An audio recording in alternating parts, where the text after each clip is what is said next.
에게 주시는 하나님의 말씀은 신약 마태복음 27장 45절로 56절입니다.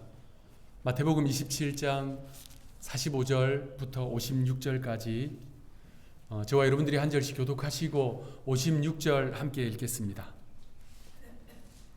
제6시로부터 온 땅에 어둠이 임하여 제9시까지 계속되더니 제9시쯤에 예수께서 크게 소리질러 이르시되 엘리 엘리 라마 사박다니 하시니 이는 곧 나의 하나님 나의 하나님 어찌하여 나를 버리셨나이까. 거기 섰던 자 중 어떤 이들이 듣고 이르되 이 사람이 엘리야를 부른다 하고 그 중에 한 사람이 곧 달려가 해면을 가져다가 신 포도주에 적시어 갈대에 꿰어 마시게 하거늘. 그 남은 사람들이 이르되 가만두라 엘리야가 와서 그를 구원하나 보자 하더라. 예수께서 다시 크게 소리 지르시고 영원히 떠나시니라. 이에 성소 휘장이 위로부터 아래까지 찢어져 둘이 되고 땅이 진동하며 바위가 터지고 무덤들이 열리며 자던 성도의 몸이 많이 일어나되 예수의 부활 후에 그들이 무덤에서 나와서 거룩한 성에 들어가 많은 사람에게 보이니라. 백부장과 함께 예수를 지키던 자들이 지진과 그 일어난 일들을 보고 심히 두려워하여 이르되 이는 진실로 하나님의 아들이었다 하더라. 예수를 섬기며 갈릴리에서부터 따라온 많은 여자가 거기 있어 멀리서 바라보고 있으니 그 중에는 막달라 마리아와 또 야고보와 요셉의 어머니 마리아와 또 세베대의 아들들의 어머니도 있더라. 아멘. 어느 경건한 크리스찬 부부가 예수님이 받으신 순환을 주제로 한 연극을 관람하기 위해서 갔습니다. 그 공연이 다 끝나고 나서 이 부부가요, 예수님의 배역을 맡았던 배우를 만나기 위해서 무대 뒤로 찾아갔습니다. 무대 뒤에 가보니까 그 배우와 그리고 그가 극중에 짊어지고 간 십자가가 있었습니다. 그 연극에서 큰 감동을 받은 남편은 부인에게 카메라를 주면서 저 십자가 짊어지고 있는 자신의 모습을 촬영해 달라고 했습니다. 그래서 그 남편은요, 자세를 숙이고 십자가를 짊어지고 일어서려고 했는데 도저히 일어설 수가 없었습니다. 그래서 배우를 보면서 이야기했어요. 속이 빈 십자가인 줄 알았는데 왜 이렇게 무겁나요? 배우가 대답했습니다. 제가 그 무게를 느끼지 않았다면 예수님의 배역을 결코 해내지 못했을 것입니다.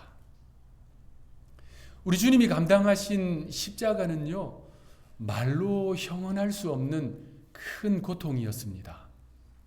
현대를 살아가는 우리는 십자가 형벌을 볼 수가 없습니다. 이미 4세기에 로마 제국이요, 이 잔혹함 때문에 공식적으로 십자가 형벌을 폐지했어요. 그래서 우리는 십자가 형벌이 주는 고통을 상상을 해야 합니다. 미국의 의학 박사인 트루먼 데이비스는요, 그런 현대인들을 위해서 십자가 형벌을 잘 이해할 수 있도록 도움을 줍니다. 그의 저서 현대의학으로 본 예수 그리스도의 고통이라고 하는 책을 보면 예수님이 십자가에서 어떤 고통을 당했는지 의사의 입장에서, 의학 박사의 입장에서 또 해부학적인 관점에서 기록을 해놓았습니다. 주님이 십자가에 달리셨을 때 그 손목에 못이 박혔지요. 그 못은 예수님의 신경계를 강하게 압박했습니다. 그것은 마치 날카로운 칼로 온 몸을 찌르는 듯한 고통입니다. 그 손목에 체중이 실리면 실릴수록 고통은 가중됩니다. 그래서 몸을 좀 바로 세워보려고 다리에 체중을 실어요. 발에 체중을 실습니다. 그러면 어떻게 될까요? 발에 박혀있는 그 못이 또 신경을 찢어 놓습니다. 그래서 타는 듯한 고통이 전해집니다. 주님의 팔은 곧 힘이 빠져요. 그래서 어깨가 탈골이 됩니다. 그러면 극심한 고통과 경련이 찾아옵니다. 자, 그때부터는요, 숨을 쉬는 것이 힘들어져요. 몸을 바르게 세워야 이 폐가 활동을 할 수 있는데 그렇게 하기가 어려워집니다. 숨 한 모금을 들이마시고 내쉬기 위해서 온 힘을 다 짜내야 합니다. 이 과정에서 느끼는 고통은 채찍 형벌의 고통과는 비교할 수 없는 극도의 고통입니다. 십자가는 그렇게 사형수들을 서서히 질식하여 죽도록 만드는 형벌이었어요. 자, 그런데 우리 사람에게는 생존 본능이 있잖아요. 숨을 못 쉬면 누구라도 숨을 쉬려고 합니다. 그래서 고통이 찾아와도 몸을 바르게 세워서 이 가슴을 펴고 이 배를 통해서 호흡을 하려고 하거든요. 바로 그때 이 사형 집행관들이 십자가에 달려있는 사형수들을 빠르게 숨지도록 하는 방법이 있었어요. 십자가에 달려있는 죄수의 무릎 아래의 뼈를 곤봉으로 타격합니다. 그 뼈를 부러뜨려요. 그러면 어떻게 됩니까? 설 수가 없잖아요. 폐가 그대로 압박이 됩니다. 곧 질식하여 죽게 됩니다. 예수님 좌우편에 십자가에 달린 죄수들의 다리가 그렇게 꺾인 거예요. 그런데 주님은 이미 채찍 형벌에서 너무나도 피와 수분을 다 소진한 상태였습니다. 그들보다 일찍 숨지셨어요. 그래서 주님의 다리는 꺾이지 않았습니다. 그 내용에 대해서 요한복음은 이렇게 설명합니다. 요한복음 19장 32절 33절 우리 함께 읽겠습니다. 시작. 군인들이 가서 또 그 사람의 다리를 꺾고 예수께 이르러서는 이미 죽으신 것을 보고 다리를 꺾지 아니하고, 다리를 꺾었단 말이 바로 그거예요. 곤봉으로 정강이를 때려서 다리를 부러뜨린 것입니다. 예수님은 꺾을 필요가 없었습니다. 그 내용의 의미에 대해서 그 다음 구절 36절은 이렇게 설명합니다. 이 일이 일어난 것은 그 뼈가 하나도 꺾이지 아니하리라 한 성경을 응하게 하려 함이라. 자, 이게 무슨 내용이냐면요, 이스라엘 백성들은 유월절을 지키잖아요. 수백 년 동안 지켜왔는데 이 예수님 시대까지 첫 번째 유월절은 이집트 나라 애굽 안에서 지켜졌습니다. 그 유월절을 지킬 때 하나님이 명하신 규례가 있어요. 유월절 절기에 사용될 제물로 사용될 어린 양의 뼈를 꺾지 말라. 출애굽기 12장에 그 내용이 나와요.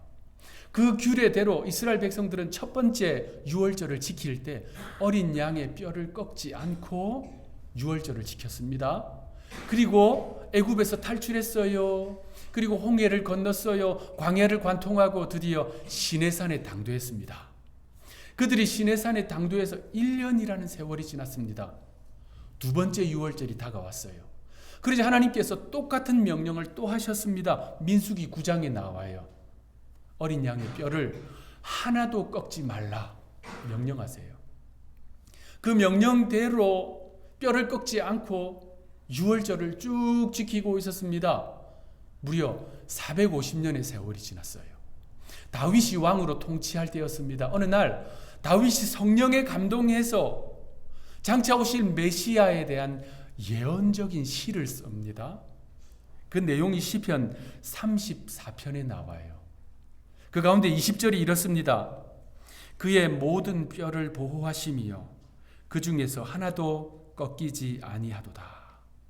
유월절 절기에 제물로 사용되는 어린 양의 뼈가 하나도 꺾이지 아니하듯 장차 오실 다윗의 후손으로 오실 메시아의 뼈가 하나도 꺾이지 아니할 것이다 라고 쓴 거예요.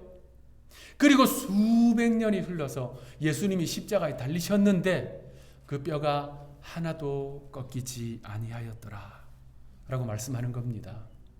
오늘 본문은 이렇게 시작됩니다. 45절 우리 합독하겠습니다. 시작. 제6시로부터 온 땅에 어두움이 임하여 제9시까지 계속되더니. 마가복음 15장 25절을 보면 예수님은 제3시에 십자가에 못 박히십니다. 유대시간 제3시는 우리의 9시예요. 9시에 십자가에 못 박히셨습니다. 그리고 3시간이 흘렀어요. 유대시간 제6시가 되었습니다. 낮 12시입니다. 자, 이때가 되자 온 땅에 어둠이 임했습니다. 그 어둠은 3시간 동안 계속되었어요.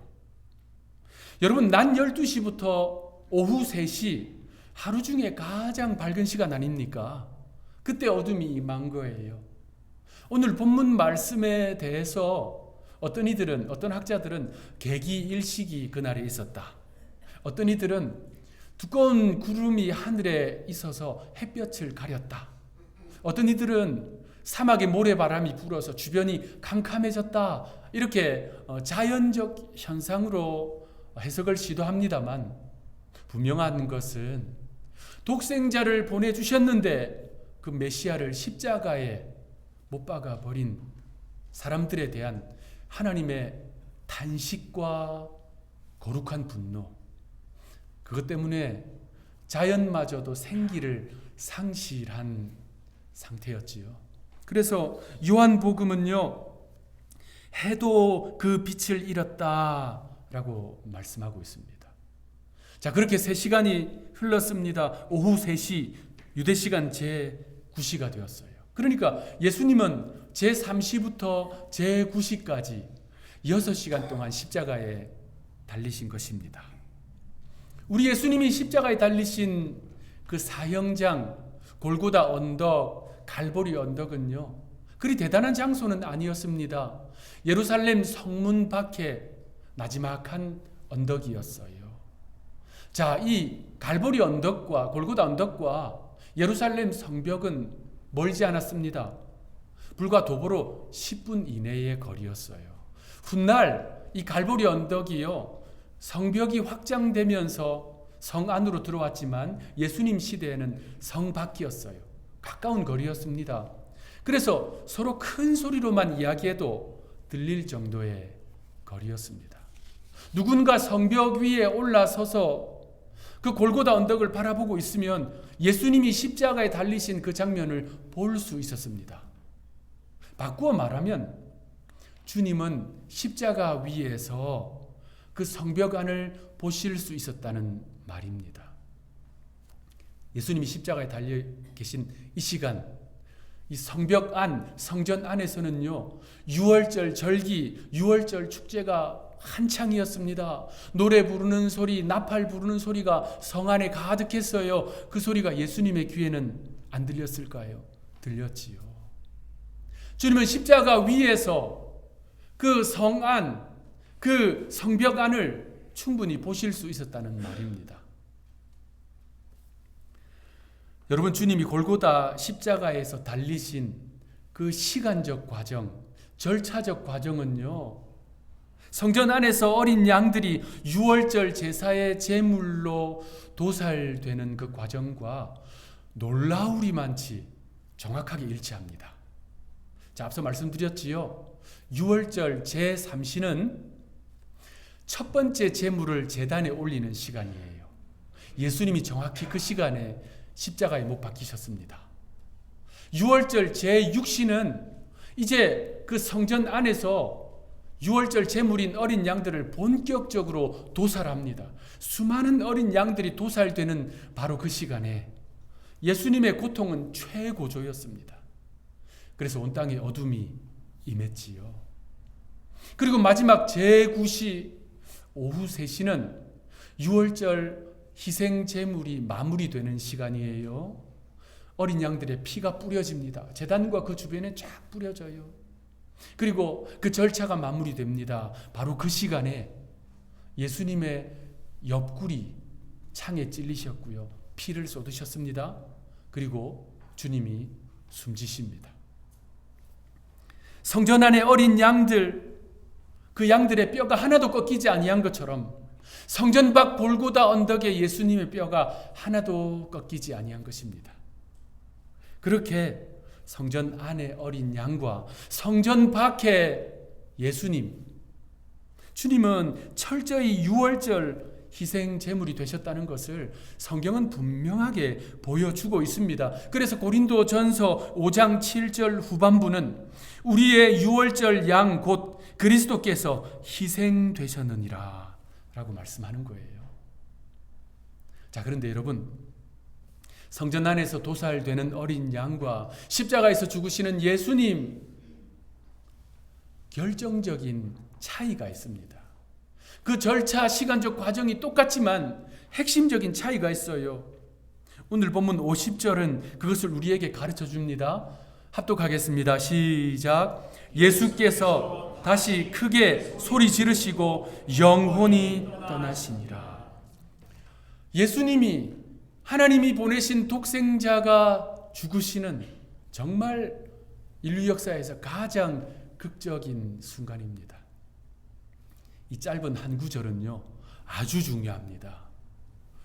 예수님 시대, 이 초대교회 때부터 오늘날까지 존재하는 이단들과 또 자유주의 신학자들의 주장이 있어요. 바로 기절설입니다. 기절설. 뭐 표현이 쉽잖아요. 예수님이 십자가에서 죽으신 게 아니라는 거예요. 기절했다는 거예요. 기절했다가 무덤 안에서 깨어났다는 것입니다. 죽었다 살아난 것이 아니니 부활이 아니라는 거예요. 부활을 인정하지 않는, 부활을 믿지 않는 자들의 믿지 못하게 하려고 하는 시도입니다. 자, 그런데 앞서 소개한 그 의학 박사의 글을 인용하지 않더라도 예수님이 십자가에서 당하신 그 엄청난 고통과 유대 군병에 의해서 옆구리에 창이 찔리신 그 상황으로 볼 때 주님이 의학적으로 생존할 가능성은 제로입니다. 제로예요. 그래서 오늘 본문은요, 단언합니다. 예수님의 영혼이 떠나시니라. 주님이 죽으셨다는 거예요. 분명히 죽으셨다는 것입니다. 그렇게 주님이 유월절 어린 양처럼 죽으셨는데, 분명히 죽으셨는데 핵심적인 차이가 있습니다. 우리 한글 성경은 예수님의 영혼이 떠나시니라 라고 되어 있는데 헬라어 원문은 그렇게 되어 있지 않습니다. 헬라어 원문을 그대로 직역하면 그가 자신의 영혼을 놓아주셨다, 내어주셨다 라고 되어 있습니다.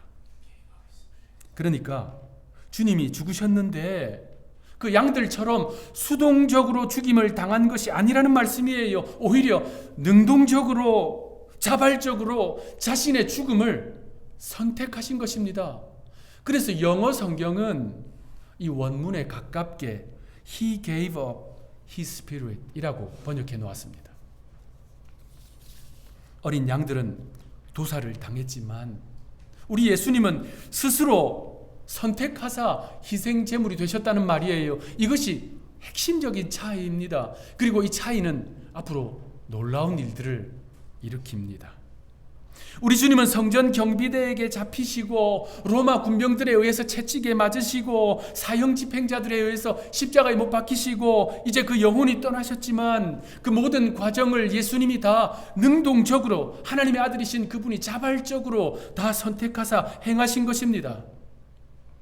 우리 성경에는요, 아주 특별한 문법이 하나 있습니다.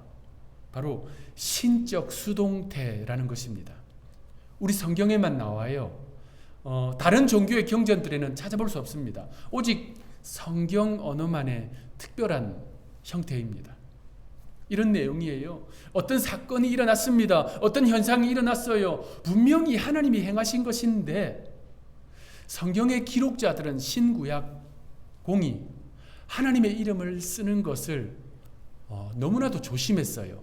하나님의 이름을 만홀히, 하나님의 이름을 함부로 쓰는 것을 아주 꺼렸어요. 하나님의 이름을 기록하지 않았습니다. 그래서 하나님이 행하신 일이 분명한데도 그 이름을 쓰지 않은 상태, 그때는 신적 수동태를 썼어요. 오늘 본문에는 신적 수동태가 많이 나옵니다. 먼저 성전에 있었던 그 성소의 휘장에서 일어난 일입니다. 오늘 본문 51절 전반부, 이에 성소 휘장이 위로부터 아래까지 찢어져 둘이 되고 성소의 휘장이 위에서부터 아래로 단번에 찢어져서 나눠져서 둘이 되었습니다. 성소의 휘장은 성전 안에 있는 지성소와 성소를 구분 짓는 일종의 커튼입니다. 지성소 안에는요, 하나님의 임재의 상징인 시은소 또는 시은좌가 있고 그 아래는 법궤가 있었습니다. 그 지성소는요, 아무나 들어갈 수 있는 장소가 아니지요. 대제사장마저도 1년에 한 번, 딱 한 번 대속죄일에 들어갈 수 있었어요. 그렇게 그 성소 안에 지성소와 성소를 구분 짓는 일종의 커튼이라 말씀드렸는데 영어 성경에는 커튼이라고 번역하는 번역들이 있어요. 그런데 예사 번역이 아닙니다.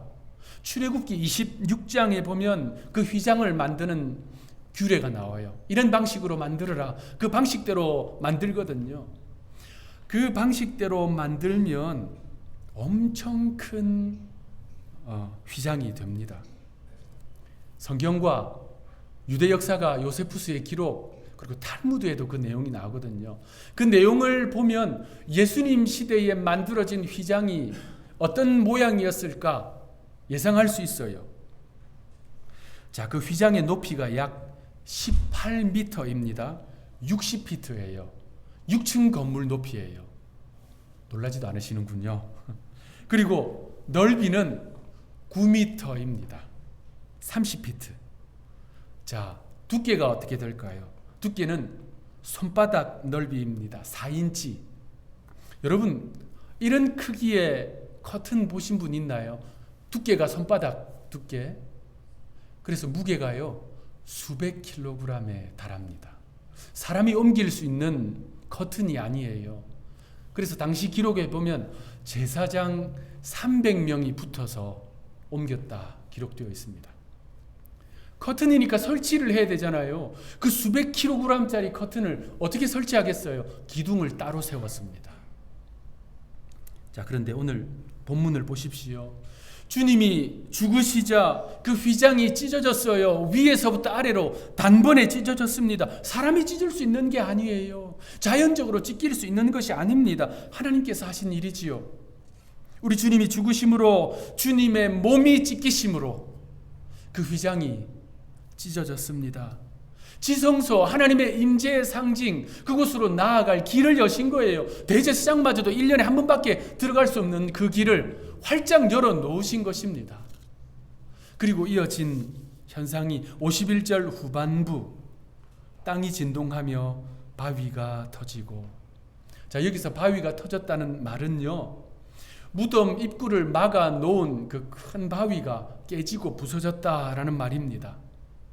그래서 이어지는 52절은 무덤들이 열리며 자던 성도들의 몸이 많이 일어나되, 죽은 성도들, 그들의 시신을 매장해 놓은 무덤, 그 무덤 입구를 막아 놓은 큰 돌이 부서지고 깨졌습니다. 그러자 그 안에 있던 죽은 성도들이 살아났습니다. 부활의 예고편이 되었다는 말입니다. 성소의 휘장이 찢어진 것, 무덤을 막고 있던 그 돌이 깨어진 것, 그 안에 있던 죽은 성도들이 다시 살아난 것, 이 구절들 다 헬라어 원문을 보면요, 앞서 말씀드린 신적 수동태로 돼 있어요. 하나님께서 다 행하신 일이에요. 지성소로 나가는 그 길을 막고 있는 휘장을 찢으사 하나님께로 나오게 하셨고, 무덤을 막고 있는 그 돌을 깨트리사 죽은 자들이 다시 살아나는 그 길을 열어 놓으신 것입니다. 얼마나 놀라운 장면입니까? 오늘 본문에 보면 그 장면을 다 지켜본 사람들의 이름이 언급되어 있습니다. 대부분 여성들이에요. 그 이유는 제자들은 거의 다 도망갔거든요. 오늘 본문 56절에 보니까 막달라 마리아, 야고보와 요셉의 모친 마리아, 세베대 아들들의 어머니 살로메이지요. 그리고 오늘 본문에는 나오지 않지만 다른 복음서를 보면 주님의 모친 마리아, 그리고 사도 요한 등이 그 현장에 있었습니다. 그들은 그 모든 장면을 다 지켜보았던 거예요. 그리고 또 한 사람이 오늘 본문에 언급됩니다. 백부장이에요. 백부장은 다른 표현으로 백인 대장입니다. 이 십자가 처형의 총괄 책임자예요. 2주 전에 말씀드렸죠. 예수님의 죄명이 기록되어 있는 명패를 들고 그 행렬의 제일 앞쪽에 진행했던 사람이 바로 이 사람이에요. 그는 책임자로서 골고다 언덕에서 집행되고 있는 그 사형 집행의 모든 과정을 다 지켜보았습니다. 그리고 병사로 하여금 예수님의 옆구리를 찌르는 그 명령까지 다 한 사람이에요. 주님이 죽으신 후에 일어난 이 놀라운 사건들도 그가 다 목격했습니다. 그러자 그는 이렇게 고백합니다. 오늘 본문 54절, 백부장과 및 함께 예수를 지키던 자들이 지진과 그 일어난 일들을 보고 심히 두려워하여 이르되 이는 진실로 하나님의 아들이었도다. 이는 진실로 하나님의 아들이었도다. 지난 3년간 예수님을 쫓아다닌 제자들이 주님께 한 그 신앙 고백, 그것을 이방인 백인 대장이 그 현상을 보고 주님께 신앙 고백한 것입니다. 기독교 전승에 따르면 이 사람의 이름은 페트로니우스입니다. 이 사건으로 예수님을 자신의 구주로 고백해요. 그리고 복음 전도자가 됩니다. 말씀을 마무리하겠습니다. 우리 주님은 십자가에서 죽으셨지만 그것이 끝이 아니었습니다. 오히려 새로운 시작이었습니다. 주님은 죽음을 통해서 새로운 길을 여셨습니다. 휘장을 찢어 하나님께로 나아가는 길을 여셨어요. 무덤을 막고 있는 그 돌들을 깨트리셔서 죽은 자를 살리셨습니다. 그리고 백부장의 눈과 마음을 열어서 예수님을 하나님의 아들로 고백하게 하셨습니다. 그러므로 우리는 주님이 열어놓으신 그 길을 따라 하나님 아버지 앞에 가까이 담대히 나아가야 합니다. 이 예배 시간뿐만 아니라 매일의 삶에서 하나님께로 가까이 나아가야 합니다. 무덤의 돌문을 깨트리시고 죽은 성도들을 살리신 것처럼 주님은 우리를 죄와 사망에서 살리셨습니다. 그러므로 낙심의 자리, 절망의 자리, 과거의 무덤에서 벗어나서 생명의 길을 걸어야 합니다. 걸을 수 있습니다. 무엇보다도 본문의 백부장의 이 신앙 고백, 진실로 하나님의 아들이었도다. 이 신앙 고백을 마음판에 아로새겨서 세상 가운데 믿음으로 살아가는 주의 백성들이 되시기를 구주 예수님의 이름으로 축원합니다. 기도하겠습니다. 십자가에서 죽으신 주님, 아니 십자가에서 죽음을 택하신 주님, 유월절 어린 양들이 제물로 드려지듯 십자가 제단에서 생명을 내어주신 주님께 감사드립니다. 그러니 주님의 죽으심 우리가 늘 깊이 묵상하게 하옵소서. 주님의 죽으심은 끝이 아니었습니다. 주님의 죽으심은 새로운 시작이었습니다. 주님은 죽으심으로 하나님께로 나아가는 길을 여셨습니다. 죽은 자를 살리시고 영적으로 죽은 자를 믿음의 사람으로 바꾸셨습니다. 이 말씀은 오늘을 살아가는 우리에게 복음이 됨을 믿습니다. 그러하오니 주님, 우리의 삶에도 주님께서 새로운 길, 놀라운 일, 생명의 역사를 이루어 주옵소서. 그래서 세상을 능력 있게 살아가는 하늘의 백성들 되게 하옵소서. 우리의 구주가 되시는 예수님의 이름으로 간절히 기도하옵나이다. 아멘.